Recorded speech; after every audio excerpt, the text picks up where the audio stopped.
ត្រីច្រើនប៉ុន្តែអ្វីដែលខ្ញុំចង់ធ្វើការណែនាំគឺតកតងទៅនឹងការចិញ្ចឹមផ្នែកសត្វបរិបទកម្មការចិញ្ចឹមសត្វក្នុងទឹកនៅទីនេះគឺមានត្រីច្រើនប្រភេទខ្ញុំនិយាយថារាប់រយពូជបាទនៅទីនេះបាទអញ្ចឹងសម្រាប់បងប្រុសបងស្រីដែលចង់បានពូជឬក៏ចង់ឃើញពូជបាទអាចមើលវីដេអូនេះបានហើយខ្ញុំធ្វើការណែនាំខ្លះៗនេះគឺឲ្យឈ្មោះថាពូជត្រីម៉ូលីហើយនិងប្រភេទពូជត្រីដាំបូប្រភេទត្រី7ពណ៌ចឹងយើងដាក់អញ្ចេះគឺងាយស្រួលគ្រប់គ្រងពេលដែលយើងដាក់ចំណីទៅគឺវាទៅសាច់ជុំវិញអញ្ចឹងកូនត្រីក្តីមេបាពូជត្រីក្តីគឺវាមកស៊ីបាទជួនកាលវាហែលេងឃើញគេnóiហែព្រានមានប្រភេទពូជដូចនេះអីប្រភេទ red head ហើយនិងប្រភេទ tiger បាទប្រភេទ molly ហើយនិងប្រភេទត្រី7ពណ៌បាទផ្សេងទៀតចឹងយើងមានច្រើនពូជទៀតមិនមែនមានតែប៉ុណ្្នឹងទេបាទខ្ញុំចែកម្លែកខ្លីៗនៅក្នុងវីដេអូនេះបន្ថែមណាបាទឃើញកូនត្រីគឺរាប់រយរាប់ពាន់ណា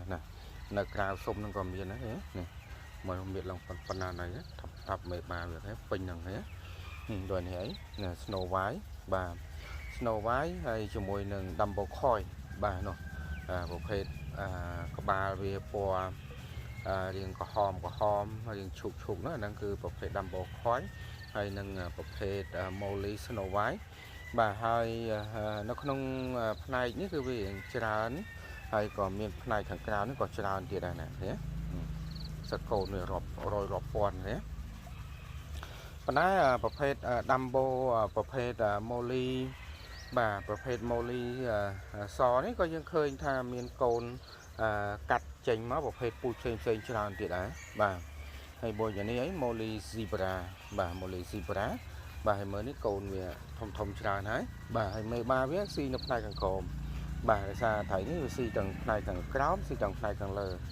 កូននេះវាហែលស៊ីចំណីដែរបាទហើយចាប់ដើមកូនច្រើនមែនតើណាពេញជ្រង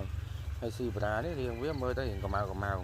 ហើយនៅក្នុង Molly ស៊ីបារាហ្នឹងគឺយើងដាក់នៅប្រភេទត្រី7ពណ៌មកពូជទៀតគេឲ្យឈ្មោះថា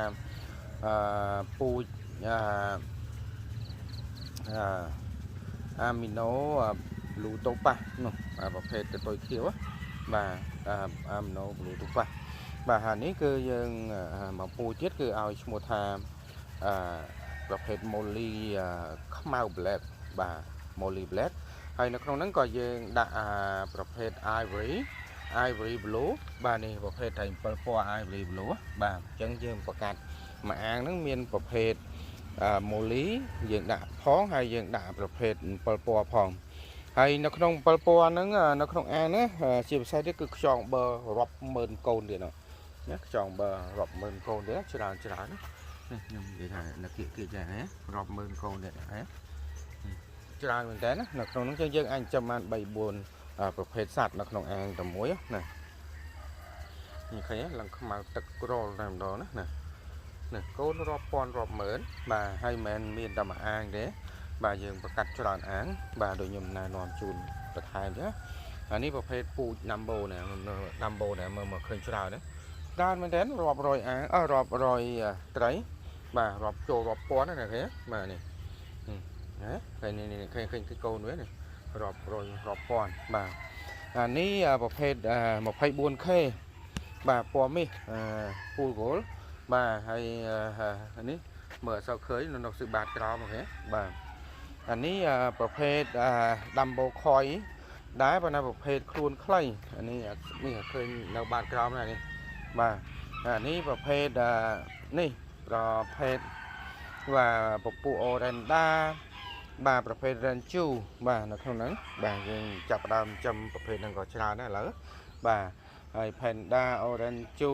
បាទ Tricolor បាទនៅក្នុងនេះច្រើនពណ៌វានៅក្នុងហ្នឹងច្រើនពូជដែរនៅក្នុងហ្នឹងណាយើង